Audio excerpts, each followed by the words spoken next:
Salut Matic, Emblématique Studio pour ceux qui connaissent. Donc aujourd'hui je vais raconter l'histoire d'Emblématique Studio. Tout a commencé à partir de la fin de mes études où j'étais à Paris où je faisais des études d'ingénieur du son. Ensuite rentré en Guadeloupe, j'ai décidé de pouvoir développer des nouveaux artistes afin de pouvoir montrer qu'en Guadeloupe, la musique urbaine peut aller plus loin que où elle était à l'époque. À l'époque, on était quand même en 2008.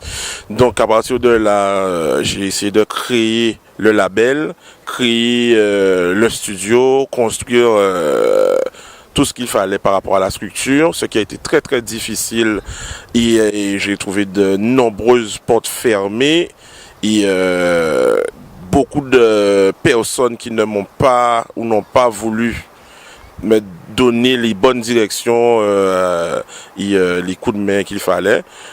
Les subventions, même n'en parlons pas, c'était un parcours du combattant, donc au final, il n'y a pas eu de subvention. Donc on va dire que j'ai dû faire un débrouillard, hein, puisque quand on est un jeune entrepreneur et surtout quand on est seul, c'est très très difficile. Surtout quand on démarre tout seul et qu'on veut faire par exemple en auto-entrepreneur, surtout au début.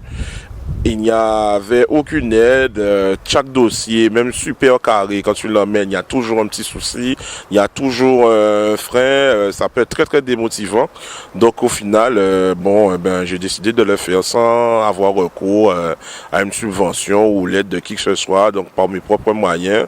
Donc tout a été fait en débrouillard, que ce soit la structure juridique, on va dire, du studio, du label, pour pouvoir créer l'entreprise, et même le studio en lui-même, qui a été construit de toutes pièces par moi-même, et deux amis qui m'ont donné un coup de main pour faire les travaux, puisqu'il y avait énormément de travaux à faire. Donc je remercie tous ces amis, et je remercie ma mère aussi. Donc de m'avoir quand même laissé un local pour pouvoir faire mes travaux. Et voilà. Donc ce que je retiens de cette histoire, c'est qu'il ne faut jamais, jamais, jamais baisser les bras ou écouter les conseils d'un tel ou un tel. Si tu as envie de faire quelque chose, c'est que tu vois que c'est ce que tu veux faire. Tu as l'envie, la motivation, vas-y, mieux vaut que tu ailles dans un mur et que tu te constates que tu ailles dans un mur plutôt que tu n'ailles pas dans cette direction-là. Tu ne sais jamais. Donc c'est aller jusqu'au bout. Hein. Harmonious, c'est plus qu'il y en a. C'est une philosophie à la vie.